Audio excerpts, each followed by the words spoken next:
1절부터 14절까지 말씀을 함께 교독하겠습니다.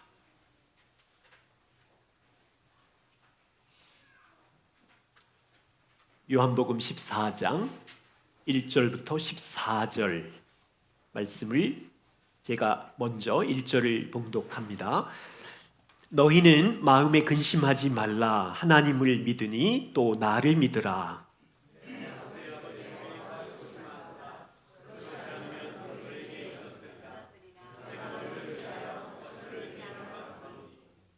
가서 너희를 위하여 거처를 예비하면 내가 다시 와서 너희를 내게로 영접하여 나 있는 곳에 너희도 있게 하리라. 도마가 이르되 주여 주께서 어디로 가시는지 우리가 알지 못하거늘 그 길을 어찌 알겠사옵나이까.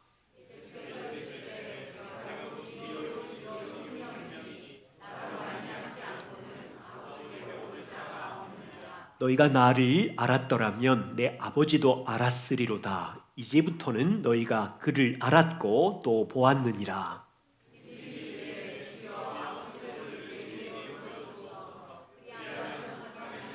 예수께서 이르시되 빌립아 내가 이렇게 오래 너희와 함께 있을 때 내가 나를 알지 못하느냐? 나를 본 자는 아버지를 보았거늘 어찌하여 아버지를 보이라 하느냐?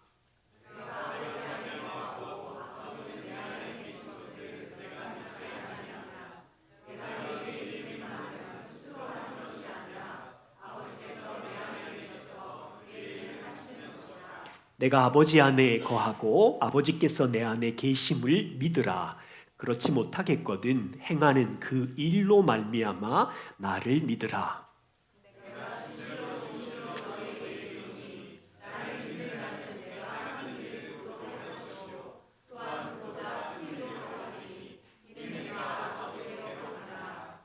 너희가 내 이름으로 무엇을 구하든지 내가 행하리니 이는 아버지로 하여금 아들로 말미암아 영광을 받으시게 하려 함이라.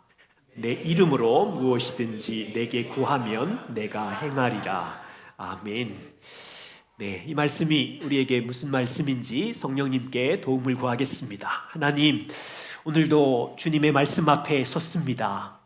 주께서 제자들에게 하셨던 죽음을 앞둔 이 말씀이 우리에게도 성령 안에서 깨달아지고 바르게 들릴 때 은혜를 베풀어 주십시오. 우리의 마음의 문을 열어 주십시오. 주님의 마음에 있던 진리가 무엇인지 가르쳐 주십시오. 그 진리를 따라 살 수 있도록 성령님 저희를 깨우쳐 주옵소서. 예수님 이름으로 기도드립니다. 아멘. 예수님께서 십자가 위에서 죽음을 앞두고 하신 마지막 말씀은 무엇이었지요? 요한복음 19장 30절에 보면 예수께서 이르시되 다 이루었다 하시고 머리를 숙이니 영원히 떠나가시니라. 로마의 황제 줄리어스 시저의 마지막 말인 브루투스 너까지도 그 배신자 앞에 이름을 부르며 마지막 남긴 말입니다. 철학자 소크라테스의 마지막 유언인 클리톤, 내가 아스클레피오스에게 닭 한 마리를 빚졌네. 잊지 말고 꼭 갚아주게나. 그러고 죽습니다. 영국의 엘리자베스 여왕의 마지막 유언인 나의 모든 소유물을, 나의 모든 영광을 단 한순간의 시간과 바꿀 수 있었으면 그렇게 하고 죽습니다. 전쟁의 영웅 알렉산더 대왕은 죽을 때 내가 죽으면 내 관에 양쪽에 구멍을 2개 뚫어라. 그리고 내 손을 강 밖으로 내어놓아라. 인생은 빈손으로 간다는 것을 백성들에게 가르치라고 말하고 죽습니다. 저와 우리는 예수님이 운명하게 몇 시간 전 말씀을 함께 나누고 있어요. 이 설교 속에 그리스도의 마음이 숨어 있는데 그 말씀들은 세상의 권력자나 철학자들하고는 완전히 달라요. 이 말씀이 우리 인생을 움직이고 우리 마음에 깊이 새겨지기를 원합니다. 오늘 말씀은 이렇습니다. 근심하는 제자들에게 예수님께서 위로하시는 말씀이고요. 위로를 하는데 하나님의 그리스도의 말씀을 더디 믿는 두 제자가 도마와 빌립이 예수님께 질문을 합니다. 그때 예수님께서 대답해 주시는 장면인데 이것이 무슨 의미인지 살펴보겠습니다. 그리고 복음을 믿는 제자들 또한 우리들에게 주님은 떠나시면서 걱정하지 마라. 나의 일은 계속될 거고 너희들은 내가 하던 일을 하면서 더 큰 일들을 땅에서 할 것이다. 격려하면서 위로합니다. 이 말씀을 함께 나눌 때 우리에게 은혜 주시기를 소망합니다. 첫 번째입니다. 제자들이 근심하는 이유는 무엇일까요? 13장 기억하시죠? 예수님께서는 식사 자리에서 본인이 떠난다, 나는 죽는다라는 선언을 했기 때문에 제자들은 불안합니다. 예수님께서 제자 중 한 명이 나를 배반한다는 말을 했기 때문에 그들은 심각한 근심과 두려움이 밀려오기 시작합니다. 그리고 13장 마지막에는 숭성스러운 베드로가 닭 울기 전에 예수님을 3번이나 부인한다고 말씀하셨기 때문에 제자들의 마음은 멘붕이 단체로 왔을 거예요. 생각해 보십시오. 제자들은 예수님의 십자가의 길을 통해서 구원이라는 영광을 이룬다는 것이 무슨 의미인지 그들은 몰랐습니다. 예수님을 3년 동안 쫓아온 제자들의 꿈은 스승이 예루살렘에 올라갔을 때 하나님의 왕국을, 다윗이 약속한 왕국을 회복하는 것이었는데 갑자기 그 앞에서 나는 떠날 거야, 죽을 거야.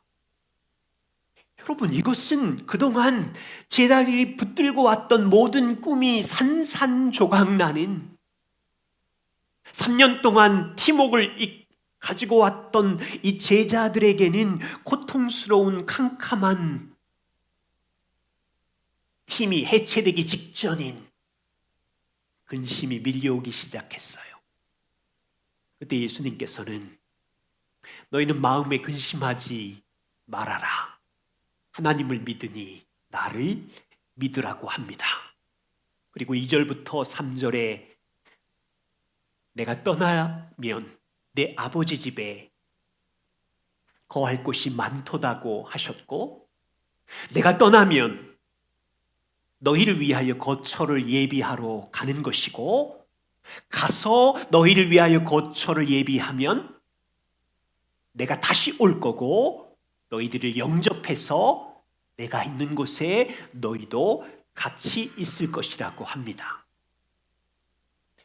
여러분, 이 말씀이 제자들에게 위로가 되었을까요? 지금 예수님은 자신의 죽으심의 의미를 설명하고 있어요. 제자들아, 내가 떠나간다고 근심하지 말아라. 내가 떠나는 이유는 너희를 위하여 나의 죽음은 끝이 아니라 하늘의 집, 아버지 집으로 너희를 데려가기 위해서 죽는 것이다. 이 장면에서 예수님은 놀라운 진리를 말씀하시는데 나의 죽음이 끝이 아니다. 내가 땅에서 죽지만 흙으로 돌아가서 모든 것이 없어지는 것이 아니라 나는 하늘 아버지 집으로 가는 것이고 거기 가서 너희를 위하여 영원히 함께 살 거처를 마련하는 것이다. 여기 거처라는 단어는요, 여러분이 생각할 때는 건물, 무슨 대저택 이렇게 생각할 수 있는데 물질적인 건물이라 생각하지 마시고 예수와 함께 있는 곳, 하나님 아버지와 영원히 함께 사는 곳입니다. 이 말씀의 초점은 지금 제자들은 예수님이 떠나간다는 것으로 두려워하고 있지요. 스승이 우리를 버리고 있다는 근심에 쌓여 있는 제자들에게 예수님이 위로하시기를 나는 너희를 절대로 버리는 것이 아니다. 너희를 사랑하기 때문에 영원히 너희와 함께할 처소를 마련하려고 아버지께 가는 거다. 그리고 다시 와서 너희랑 함께 살려고 내가 떠나는 것이다. 예수님의 죽음의 의미를 이해하시나요?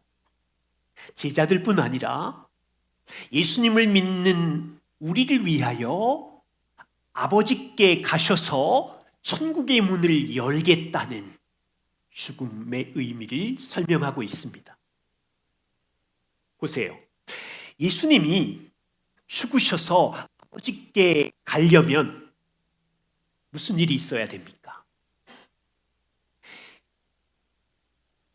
십자가의 죽음에서 흙이 되면 안 되겠죠. 다시 살아 부활하셔야 되겠죠. 부활의 몸으로.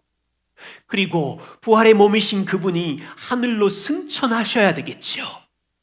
그리고 승천해서 하늘 보좌에 하나님에게 천국의 문을 열어달라고 하셔야 되겠죠.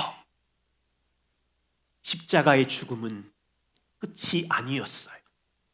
예수님께서 십자가에 죽어야 저와 우리의 죄의 문제를 해결하셔서 천국의 문을 열 수 있겠지요. 예수님께서 다시 부활하셔서 사시고 승천하셔야 보좌에 앉으셔서 천국의 문을 여실 수 있겠지요. 그래야 예수님은 때가 되었을 때 재림하셔서 다시 오셔서 제자들을 영접하시고 우리를 영접하시고 아버지가 계신 그곳에 우리와 영원히 사는 기쁨의 약속을 지금 제자들에게 하고 있는 거예요. 보세요. 제자들은 지금 예수님이 떠난다는 것으로 슬퍼하고 있는데 얘들아 근심하지 말고 이것을 믿으라 위로합니다. 지금도요, 세상 사람들은 천국이 있다는 것을 여전히 허황된 뉴스로 생각하지요. 많은 인본적인 사람들은 이 땅이 끝인 줄 알고 있지요. 부모님이든 친구이든 심장박동의 호흡이 멈추면 헤어짐, 슬픔, 흙으로 돌아가는 거야. 인생 부서지는 끝이야 라고 생각하지만 예수님은 천국에 대한 영원성을 제자들에게 가르치고 있어요. 여러분 생각에 예수님은 십자가의 죽음을 앞두고 이분이 죽는다는 정신적 충격이 커서 농담을 하시는 건가? 세상 사람은 이렇게 생각할 수도 있겠죠. 자기 제자가 배신했다는 심리적 고통이 예수님을 짓눌러서 존재하지도 않는 천국을 있다고 말하는 건가?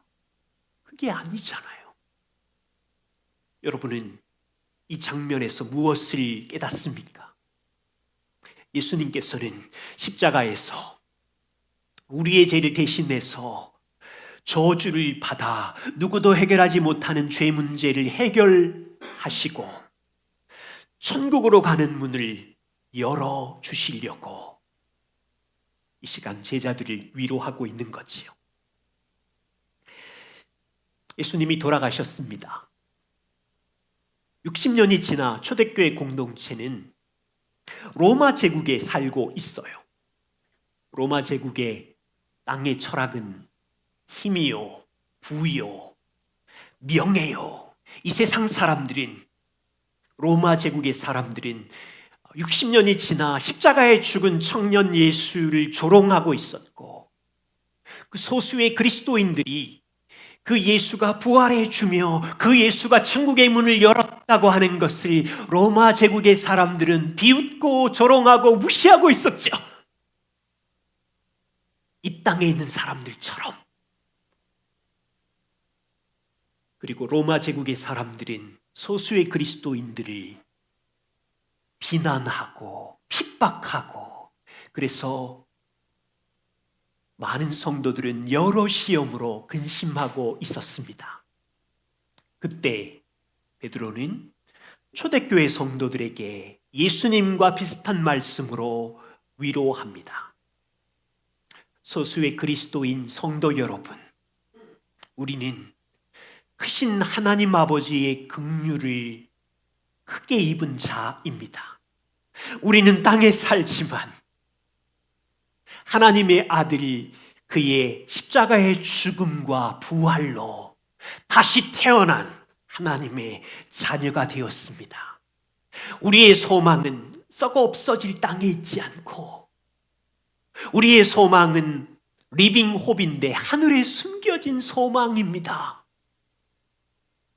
현재 여러분들은 로마 제국 속에서, 인생에서 여러 가지 시험과 근심으로 살고 있지만 하늘의 산 소망 때문에 오히려 기뻐하십시오. 기뻐하십시오. 거기는 썩지 않고 새하지 않는 하나님 아버지가 계신 천국입니다. 여러분, 이 말씀이 위로가 되세요?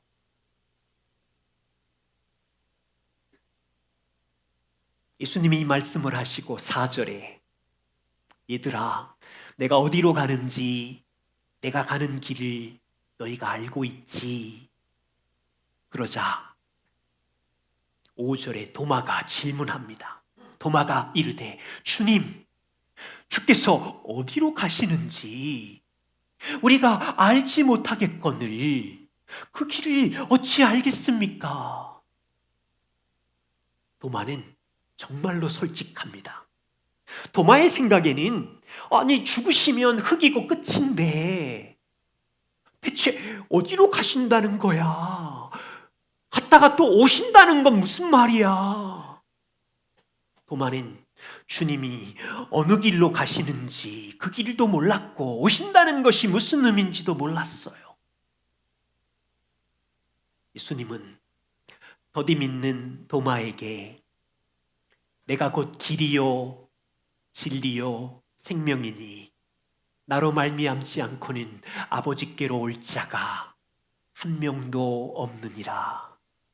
예수님은 자신을 아버지께로 가는 유일한 길이라고 하셨고, 예수님은 자신을 유일한 진리요 유일한 생명이라고 죽음 직전에 말씀하셨어요. 예수님은 곧 죽을 죽으심의 이유를 말씀하실 때 내가 죽어야 아버지께로 가는 길을 만들기 위해서 죽는 거다. 여러분, 길이라고 하는 것은요, 출발 지점이 있지요. 그리고 도착 지점도 있지요. 예를 들면 우리가 미국으로 가는 길, 출발 지점은 우리 집이거든 또는 인천공항에서 출발하겠지요. 비행기를 타고 미국 땅에 도착, 종착점, 목적지가 있겠지요. 자, 그렇다면 하늘에 있는 아버지께 가는 길, 출발 지점은 어디이며 종착지는 어디입니까? 종착지는 아버지의 품, 아버지의 나라이지요. 출발지는 어디입니까? 우리로부터 출발해야 되는데, 여러분, 우리의 지금 출발 지점의 상황을 보세요. 저를 포함해서 우리 모두 다 죄를 범한 자리입니다. 우리의 실존은 한 사람도 아버지 집에 도착할 수 있는 사람이 없습니다. 예수님 당시뿐 아니라 제자들도, 예수님이 만나는 배반자들도, 바리새인들도, 서기관들도, 세리들도, 죄인들도 모두 다 하나님 아버지 집에 도착할 수 없는 진노와 하나님의 분노가 기다리고 있는 사망과 멸망의 출발 지점에 모여 있습니다. 질문: 어떻게 목적지인 하나님 아버지 집에 도착할 수 있습니까? 그 아버지는 거룩하신 분이고 죄가 없으신 분인데 어떻게 땅에 존재하는 죄인들이, 배반자들이 거룩하신 아버지 집에 도착할 수 있나요? 예수님은 우리를 아버지 집 목적지에 인도하기 위해서 십자가의 죽으심으로 길을 만들려고 하십니다. 몇 시간 후 내가 죽으면 제자들과 우리의 죄값을 자신의 피로 지불하시고 십자가 위에서 우리가 받아야 되는 진노의 잔을 다 마신다면 우리에게 쏟아지는 하나님의 진노는 끝이 날 것이기 때문에 마지막 호흡을 내쉬면서 내가 다 이루었다, 길을 만들었다, 그렇게 말씀하시고 죽으시는 거예요. 더 이상 하나님께서 우리에게 부을 분노는 한 방울도 남지 않았고 그분이 마지막 호흡까지 순종하신 온전한 의의 옷을 믿는 자에게 입혀주셨기 때문에 그분이 만드신 길을 통하여 아버지 집으로 갈 수 있는 거죠. 그래서 주님은 죽기 마지막 몇 시간 전에 나는 길이요 진리요 생명이니 나로 말미암지 않고는 아버지 집에 올 자가 한 명도 없느니라. 친구들이 학교에 가서 친구들에게 예수님이 길이고 진리고 생명이래, 여러분이 직장 동료들에게 예수님이 길이고 진리고 생명이래 담대하게 복음을 전한다면 조롱과 비웃음이 있겠지요. 사도행전을 읽어보십시오. 이 영원한 진리를 전하다 초대교회 성도들은 얼마나 고생하고 핍박을 받습니까? 우리가 이 땅에 있는 동안 예수님이 길이고 진리고 생명이래라고 전한다면 우리 옆에 있는 친구들은 너는 너무 독선적이야, 이기적이야, 왜 소설 같은 얘기를 하니? 비난을 각오해야 되겠지. 오히려 이성적 사람들은 이렇게 말하죠. 아니, 너희가 믿는 하나님은 사랑의 하나님이신데, 너희가 믿는 하나님은 사랑이 무한하신데 어떻게 사람들을 꺼지지 않는 지옥에 던지는 거냐? 사랑이시면서. 그렇게 질문하지요. 그것은 바른 질문이 아니라 바꿔야 돼요. 하나님은 사랑이시지만 하나님은 거룩하시고 공의로우시고 죄가 없으신데 어떻게 나와 우리 같은 벌레 같은 이기적인 죄인을 하나님의 집 천국에 데려갈 수 있나요? 이 질문을 해야 돼요.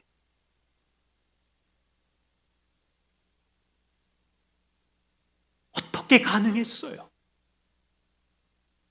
사랑의 예수님이 더럽고 원수인 미련한 죄인들이 하나님의 집 천국으로 가는 길을 만들기 위해서 하늘 보좌에서 내려와 인간이 되셨기 때문에 하나님의 아들이 33년 동안 이 인간의 몸을 입고 세상에 사셔서 순종하셨기 때문에 그 아들이 우리의 저주를 뒤집어 쓰셔서 길을 만드셨기 때문에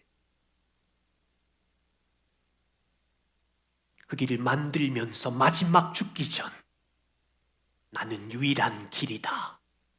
나는 유일한 진리고 생명이다. 나를 통해서만이 목적지인 아버지 앞에 도착할 수 있다.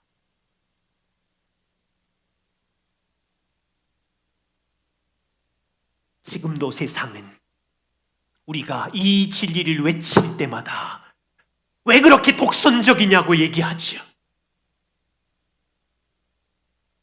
여러분에게 질문입니다. 진실로 예수님이 인생의 길이요 진리요 생명인 것을 믿습니까? 보세요. 도마 보세요. 3년 동안 예수님을 따라다녔지만 더디 믿고 있는 제자 도마. 인생의 목적지가 어딘지, 그 길이 어떻게 가는지 아직도 혼란스러워하는 것처럼 여기 앉아있는 우리들 중에 누구도 천국이 있는지 없는지 별로 중요하지 않고 그냥 오늘 하루길 평안히 살면 되고 인생이 돌고 도는 윤회여도 상관없고 죽으면 흙으로 끝나도 상관없고 천국에 있든지 상관없어라고 도마처럼 더디 믿고 있지는 않으세요? 예수님은 더디 믿고 있는 도마, 의심이 있는 도마를 향하여 짜증을 내시지 않아요. 다시 마지막에 가르치세요. 십자가에 죽으러 올라가는 나는 너희를 사랑하사 너희랑 영원히 살고 싶어서 인생의 목적지인 천국 아버지 집에 이르려고 길을 만들려고 십자가에 죽으러 올라가는 거야.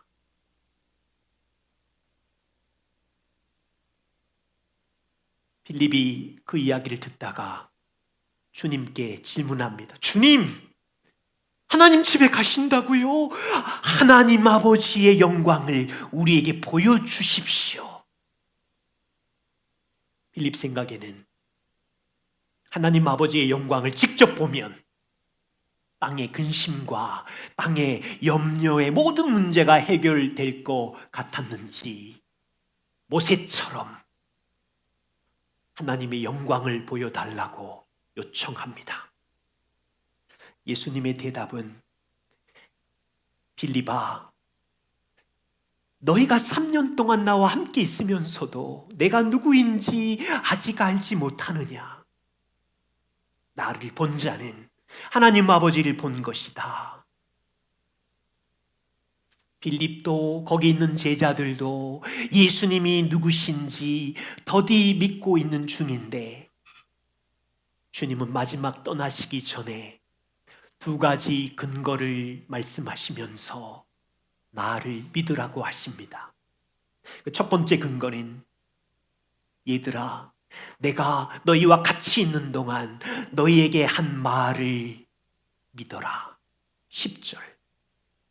지난 3년 동안 내가 너희들에게 한 말은 스스로 한 말이 아니라 내 안에 아버지께서 계신 것이고 내가 스스로 고백한 말이 아니라 내 안에 계신 아버지께서 나를 통하여 하신 말인 것을 보고 믿어라. 여러분, 예수님이 무슨 말씀을 하셨나요?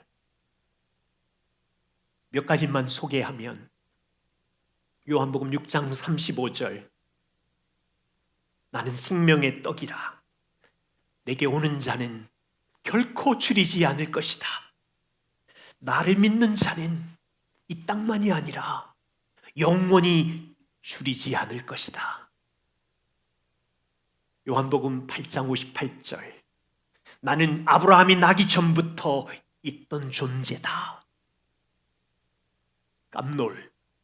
아브라함이 나기 전이면 예수님 생전 기점으로 1500년 전에 조상인데 이 갈릴리 청년이 자기는 아브라함이 나기 전부터 있었던 존재래요.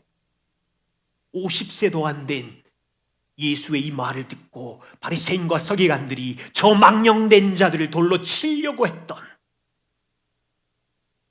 이 말 또한 예수님 안에 계셨던 하나님을 통하여 주신 말씀이었는데 요한복음 10장 9절 나는 문이다. 누구든지 문인 나를 통하지 않으면 구원이 없다. 10장 30절 나와 아버지는 하나이다. 본인이 하나님이래요. 요한복음 11장 25절 나는 부활이요 생명이니 나를 믿는 자는 죽어도 살아날 것이며 살아서 나를 믿는 자는 영원히 죽지 아니하리라. 둘 중에 하나예요. 예수님이 하신 말을 곰곰이 살펴보면 완전히 미친 정신병자이든지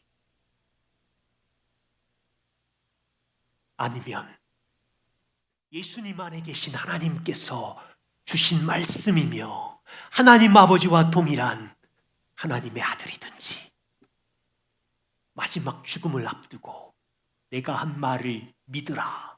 내가 누구인지 믿으라. 두 번째 근거는 11절이에요. 내가 행한 일을 너희가 보지 않았니? 그것을 보고 믿어라. 내가 아버지 안에 거하고 아버지께서 내 안에 계심을 믿으라. 그런데 그거를 잘 모르겠거든. 무슨 말인지 모르겠거든. 내가 3년 동안 행한 일들을 좀 봐와라. 제자들은 3년 동안 예수님 곁에서 그분이 행하신 일의 목격자예요. 3년 동안 예수님은 수천 명, 수만 명 앞에서 하나님의 나라를 가르쳤어요. 그럼 보고 이분은 유명한 교수신가? 그 가르침은 예수님 안에 하나님이 계셔서 행하신 일이죠. 제자들은 봤어요. 38년 병자를 고치시는 걸 보았고 문둥병 10명을 단체로 치유한 일을 보았고 그러면 사람이 볼 때 이분은 의사이신가? 아니지요. 보세요. 하나님의 능력이 아니면 그 일을 어떻게 하겠어요? 물고기 2마리와 보리떡 5개로 성인만 5,000명을 먹인 일 보세요. 사람이 볼 때 이분은 능력자며 마술사인가? 그렇게 생각하는 게 이상하지요. 그분은 하나님의 아들로 전능한 능력을 보이신 거죠. 폭풍을 잔잔하게 하신 일, 물 위로 걸으신 일, 죽은 나사로를 살리신 일, 그분이 누구입니까? 하나님이 예수 안에 계심으로 이 땅에 계실 때 보여주신 능력의 일인 거죠. 예수가 하신 일은 기적의 사건만 있는 것 아니지요. 유대 도시에서 조롱과 미움을 받는 세리와 죄인들을 긍휼과 사랑으로 품으신 분, 몸 파는 여인들을 용납하시고 사마리아 도시에 완전히 왕따인 여인을 찾아와 예배자로 세우시는 하늘아버지, 단체로 배반하는 제자들의 발을 무릎 꿇어 씻기신 겸손한 사랑의 분, 십자가의 강도까지 숨을 헐떡거리면서도 그를 내가 나와 함께 낙원에 있으리라고 하신 자비의 분, 사람이 하는 일 같나요?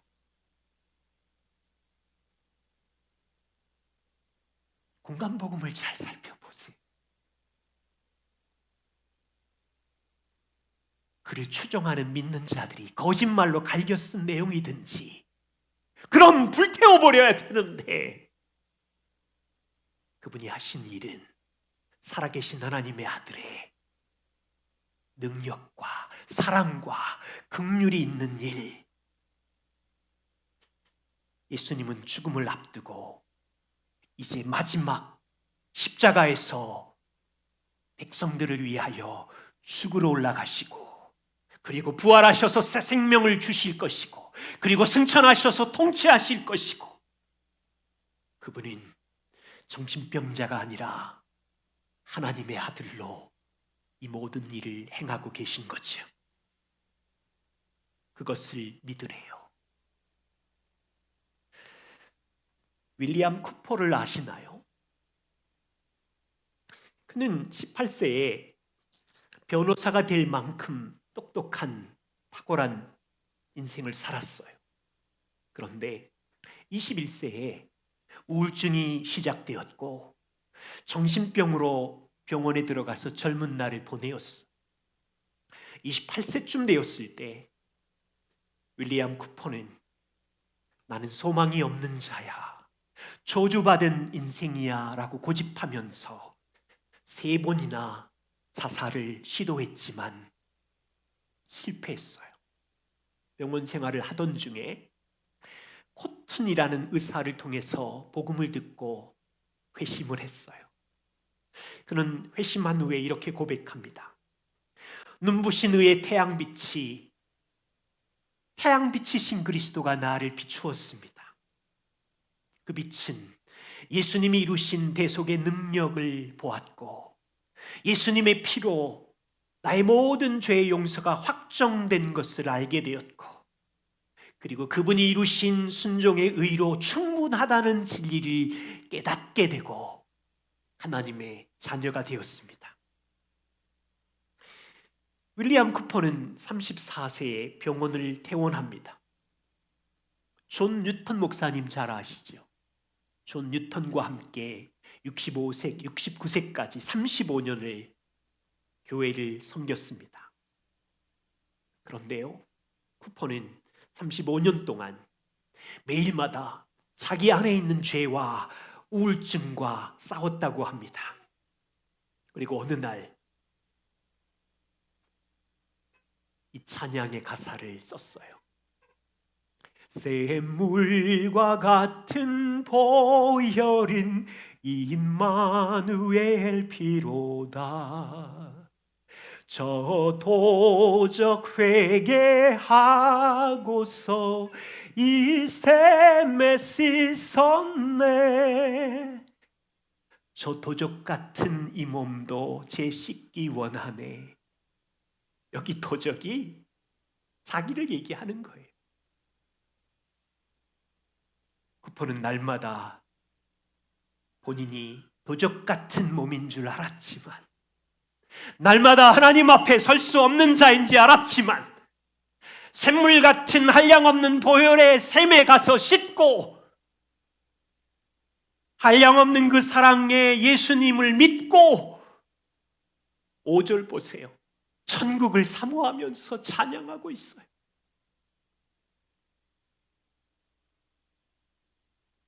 질문은 이겁니다.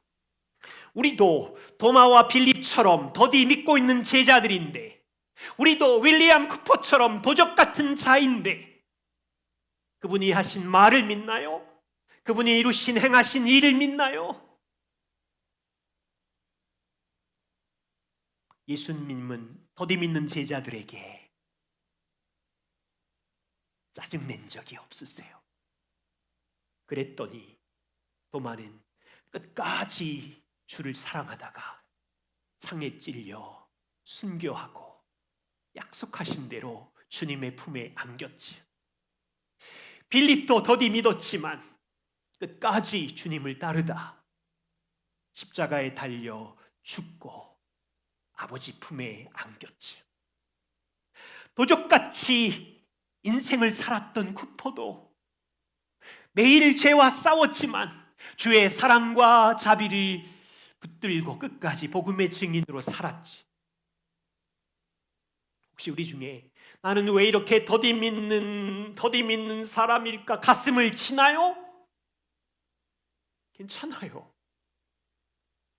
날마다 이 복음을 붙들고 걸어가는 거죠. 세 번째입니다. 예수님께서 떠나시기 전에 근심으로 요동치는 제자의 마음을 위로하십니다. 얘들아, 내가 떠나지만 근심하지 말아라. 왜요? 너희는 스승이 떠난다고 두렵고 근심하지만 나는 절대로 너희를 버리지 않을 거다. 내가 떠나는 것은 너희를 위하여 천국의 문을 여는 것이고 너희들이 천국으로 오는 길을 만들려고 죽음으로 가는 것이다. 그리고 기억해라. 다시 온다. 너희랑 영원히 살 것이다. 그런데 내가 떠나 아버지 앞에 가 있는 동안 너희는 땅에 남겨진 자가 될 텐데, 남겨졌을 때도 걱정하지 말아라. 지금 12절부터 그 말을 하는 거예요. 진실로 진실로 너희에게 이르노니 너희가 이 땅에 남겨졌을지라도 나를 믿는 자는 내가 이 땅에서 하던 일을 너희도 할 것이다. 그냥 대충 하는 게 아니라 내가 했던 것보다 더 큰 일을 할 것이다. 그 이유는 내가 아버지께 감이기 때문이다. 내가 아버지께 가야 너희가 땅에서 내가 하던 일을 나와 함께 계속 큰 일을 할 것이다. 아버지께 간다는 의미가 무엇입니까? 무덤에 죽어서 흙이 되고 끝장나는 것이 아니라 그는 무덤을 깨트리고 부활하셔서 부활의 몸을 입고 승천하셔서 하나님 보좌 우편에 앉으시고 10일 후에 오순절 성령을 교회 공동체에게 보내시고 각 사람 마음에 그리스도의 영인 성령이 계셔서 그들이 땅에서 주님의 이름으로 기도하면 하늘에 계신 주님이 들으시고 그분이 계속해서 일하실 때 땅에 있는 남겨진 그들도 주님과 함께 일하면서 큰 일을 할 것이다. 놀라운 격려를 하는 거예요.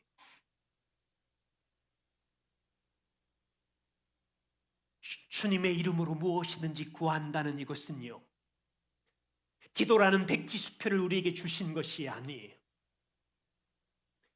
우리가 주님의 일을 하기 위한 거지요. 내가 원하는 일을 하려고 기도라는 백지수표를 준 것이 아니라 주님이 하셨던 일이 우리가 땅에서 하려고 할 때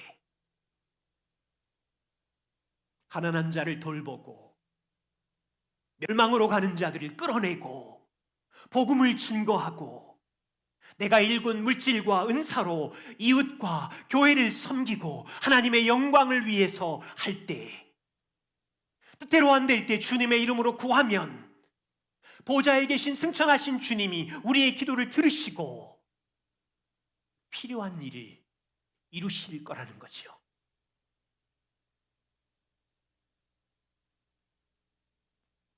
여기 예수님의 마음이 읽혀지시나요? 지금 제자들은 예수님이 떠난다고 근심하고 있는데 예수님은 얘들아 근심할 이유가 없어.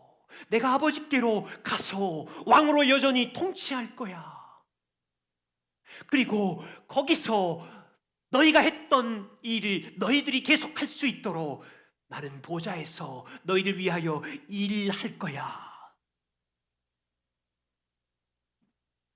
너희들 나와 함께 손잡고 내가 했던 일을 같이 하지 않겠니?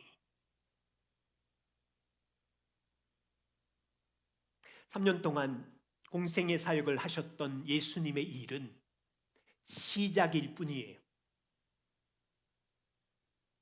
예수님의 십자가 부활 승천 이후 보좌에서 예수님이 하셨던 일은 계속되고 있어요. 교회를 통해서, 복음을 믿는 자들을 통해서. 1월 달에 사도행전 묵상하셨지요. 승천하신 예수님은 예루살렘 교회를 통해서 예루살렘과 유대와 사마리아와 땅끝까지 이르러 큰 일을 행하신 일을 묵상하셨지요. 오순절이 온 이후 베드로의 설교를 통해 초대교회 3,000명의 죄자들이 복음을 믿고 들어오는 일을 보셨지. 배우지 못한 베드로의 설교가 위대해서인가요? 보좌에 계신 주님이 베드로를 통해 하신 큰 일이지요.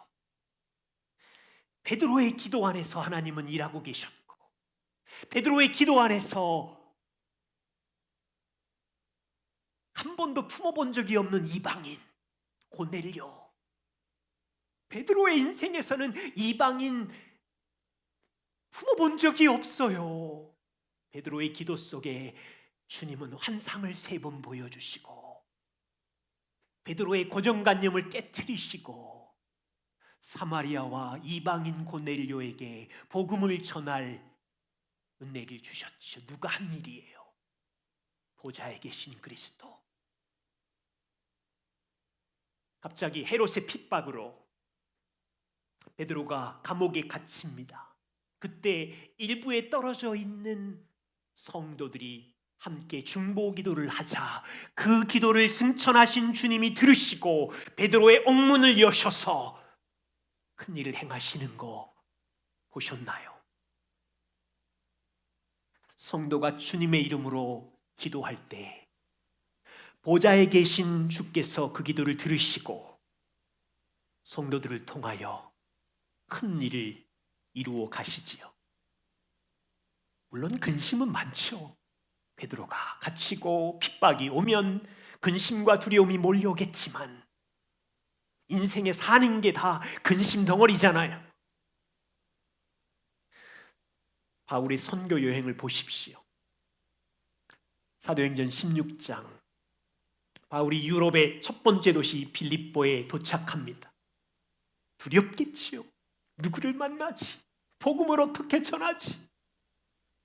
그런데 시냇가에서 루디아라는 여인을 만나고 복음을 전하자 보좌에 계신 주님이 루디아의 마음을 열어 빌립보 첫 성도가 되게 하셨지.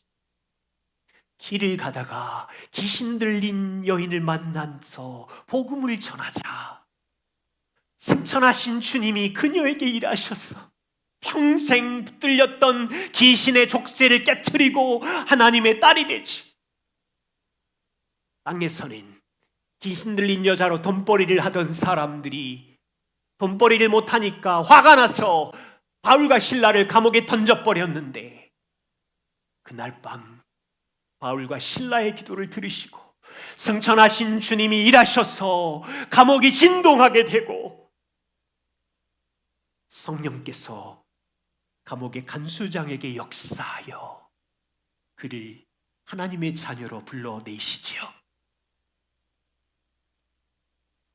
사도행전 23장, 바울을 죽이기 위해 40명의 비밀 결사대가 바울이 가이사라로 떠나는 날만 기다리고 있어요.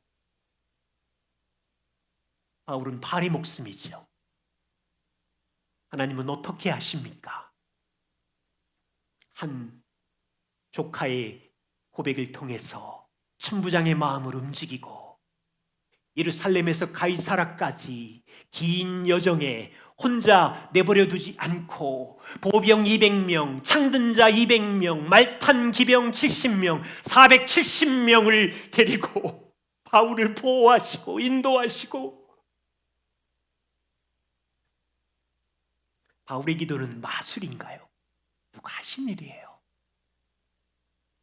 보좌에 계신 주님께서 행하신 일이죠. 복음을 전하는 여정마다 바울 안에 눌려있는 근심과 두려움이 몰려올 때 주님은 기죽지 말라고 감옥에 있든지 폭풍 치는 바닷속이든지 복음을 전하는 회당이든지 바울 곁에 서서 동행하시며 함께 일하시는 그리스도.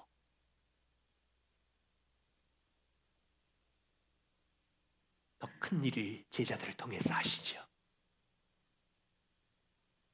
예수님은 올해 여러분들의 인생을 통해서 더 큰 일을 행하고 싶어 하세요.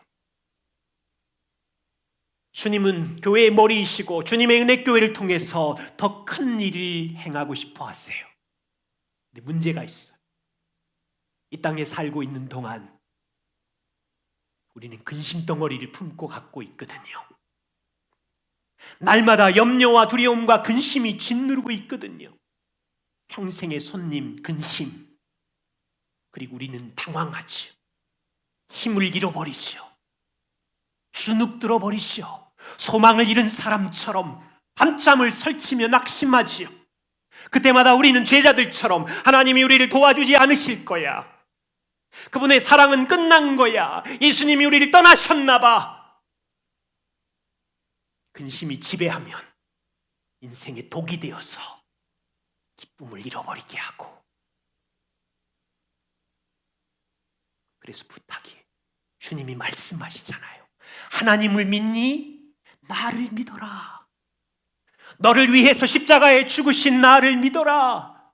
나는 너를 절대로 떠난 적이 없고 버린 적이 없고. 우리는 더디 믿죠. 잘 안 믿지요. 그래서 우리가 할 일이 있어요. 근심은 밀려오는데 근심의 최고의 해독제는 믿음이에요. 십자가에 죽기까지 나를 사랑하신 분이 오늘 하루의 길이라는 걸 믿는 거예요. 십자가에 죽기까지 나를 사랑하신 분이 오늘 하루의 통치자라는 걸 믿는 거예요. 그분의 말씀을 살펴보시고 믿으시고, 그분이 행하신 일이 나를 향하여 얼마나 놀라운지 보시고 믿으시고,